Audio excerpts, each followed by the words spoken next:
Boop, did you have a hot take for us? Yeah, I think my hot take is going to be the one that I tweeted about yesterday, and it is that zero ping will not make you a good player. It's typical zero ping player saying this. Yeah, I think in amongst this group, that's not necessarily a hot take, but I think that is absolutely a hot take to TikTok. Yeah. That is, I mean, it's judging by the replies I've seen on my tweet, it is absolutely a hot take amongst every single Fortnite player. And I could scroll through it at the whole list here, and every single one's like, I'm 40, I'm 50 ping, dude. If I move to 0, I'm literally booga. Like I would be conning Peterbot over a Grim Gates if I was 0 ping. And the reason why I tweeted this is because first of all, great responses, of course, as usual, and secondly is I generally think that 0 ping is very good once you reach a certain level. And then once you reach a certain ceiling, that it's a glass ceiling that you can break through. But if you're not at a minimum level, replace breakthrough. Yeah, with your own build and then edit one pump. Yeah. Typical 0 ping player. Yeah, typical. You can take the wall now. You can take the ceiling away. Sure. That was the joke. Yes. Yeah, I had to explain it to the audience because they didn't get it. I got it instantly. But I think, like I said, the minimum level that you'd have to be to where 0 ping makes a difference is you'd have to already be a grand finalist. I think if you're not playing the game correctly to a point where you're able to qualify dual cash cups and qualify heats and stuff like that, and I'm talking like a realistic ping level, not like I'm 80 ping, I live in Siberia, I can't make it. Sure, it's over for you. You had bad spawn G, you're born in an igloo, it's over. But like for the majority of people, like 50 ping is like realistic for some European players, and I think that's entirely doable to make a grand finals if you're playing correct Fortnite. And once you make it to 0 ping, the issue as well, we've seen this with a few teams that boot camped, is that they end up playing worse because you change your playstyle. You think you're Boog all of a sudden, you try to take wolves, and then you just get stomped. So you'd have to be a special type of player to where you understand how to use 0 ping correctly, and then become a better player because of it. So what you're telling me is little Timmy on the Xbox shouldn't go boot camp in Germany for FNCS. No, the guy on Twitter, do not go to Texas and work a 11 p.m. to 7 a.m. job at McDonald's just so that you can make it into FNCS. It's over for you, my friend. I'm sorry. I cannot believe I read that on Twitter yesterday. It's so funny. I want to screen share this because this is what the kids on TikTok be posting. I did see this. I saw. It's like me and bro if we had 0 ping, and it's just like a video of Cooper and Mirror from Globals. I feel this. It's like I hate to break it to a lot of you. It's just not the reality. To sort of retweet what Boop said, it's like if you're not already a player who's like the caliber to where you're like qualifying grands in like E or NA already, or it's like you're just close to qualifying, you barely miss. Like the difference between whatever ping you're playing on now and 0 ping is just not really going to help you. The other people who it's really big for, I'd say, are like the actual like tier 2 players, are the people who are like in that 20th range. Some of those guys who are playing on bad ping probably could scrape a top 10 if they had 0 ping. For you, who is like barely making it out of round 2 of FNCS, like 0 ping, funny enough, ping's actually the one that I do give people more credit for. The one I hate the most, because when people are like, if I had like 360 hertz and like if I had 360 hertz and I had like a Steel Series keyboard, if I could afford it, I'd be the keyboard one's my favorite. When they have my actuation point is too high, man. Like I can't do anything. I'm sorry, guys. Like. And I think sometimes like you can break a lot of these people when you like show them and like give them the examples of players in the past who were playing on what you're playing on, but still managed to make it to the top, and then are able to like it's not, you don't get the stuff and then become the pro. It's you become really good, you start making money from being a pro, and so then you can buy the stuff. It's like if you're not already good enough to earn, like it's not gonna be the difference maker. It's not gonna be what turns you into a pro player, top tier player. Unfortunately, I know some people. I know you're probably like crying in your corridor now, thinking, no, they I can't believe they're saying this. No, it's not right. No, they don't know, man. They don't know. Trust me, it's not. It's never been such like, bro. Like, and obviously the game's different now, but like guys like Mitro was like winning hundreds of thousands in summer skirmish playing on a laptop.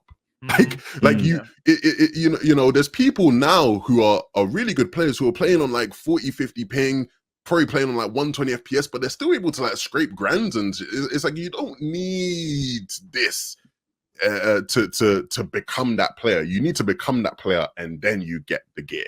I think there's also a really interesting point where if you, I've been looking at Assyrian quite a lot, right, and looking through like the players in my own tournaments and stuff.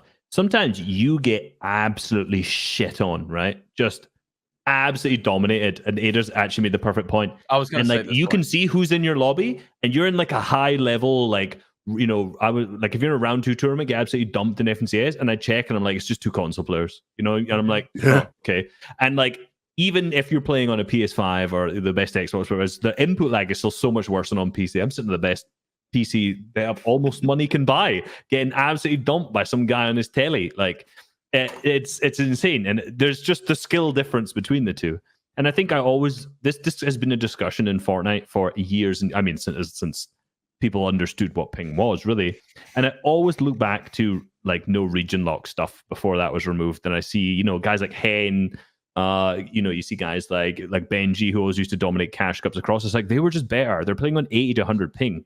Yep. And they're absolutely dominating the tournament. Sure, they're maybe not winning. They're maybe coming like 10th. But they're making money that they can use to now get, you know, whatever it is they need to get, right? And then I think in the most recent example from right now, Poyo is 30 ping.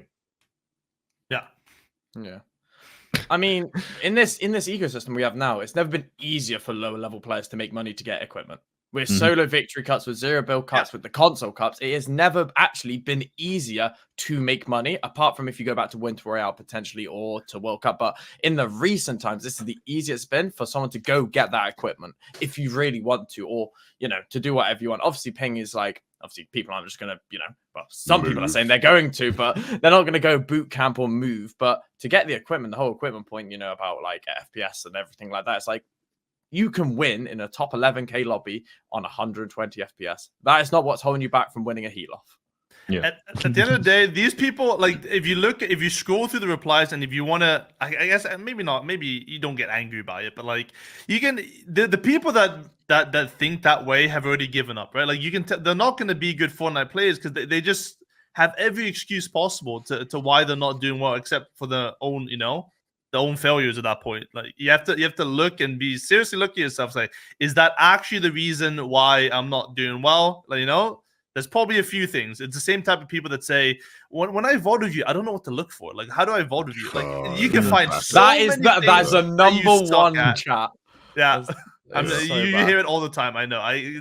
When I used to vote, I heard the same thing. What do I look at when I vote with you? If you can't find a single thing wrong with you, you are the problem. Like, you have issues. And look, for the one guy listening to this right now who's gonna say to us, "Hey, Levin, I play on Asia. The servers are in Japan, and I live in like Thailand." No, this does not apply to you if you're on 100 ping in your region. Like, please just have a bit of like, it does not apply to you. Of course, there are some extenuating circumstances where, yes, if you are sat here and you're saying, "Nah, Levin, I'm actually locked like 90 ping on my region." Fair enough. Yes, maybe if you had the chance to drop your ping, right? It's like, cool, maybe that would help you out, right? But even then, it's like, I think people like play way too much into this. It's like the level, the difference that you're going to cover in terms of the level of player you will be from like your ping improving. It's not like you don't go from level 10 to level 1. It's like you're going from whatever level you're at and maybe like 1 or 2 levels higher, and that's it. It's well, yeah, even on the point about the whole like Asia thing, that I know this is back in chapter 2 season 2, but there was a team who lived in Singapore who was on 120 ping in Middle East. I know it's in Middle East as well, but they came second in FNCS on 120 ping. It's like, you can still do well in FNCSs and solo victory cups and zero build, especially zero build cups to make your money. Swizzy and Shamaki literally won Asia FNCS on like 60 ping. Yeah, they were. Yeah, exactly. And they learned English to communicate with their teammate. To communicate to win FNCS in Asia, because their teammate, they were Russian and their teammate was Japanese, so they communicated very broken English to win it. That's crazy.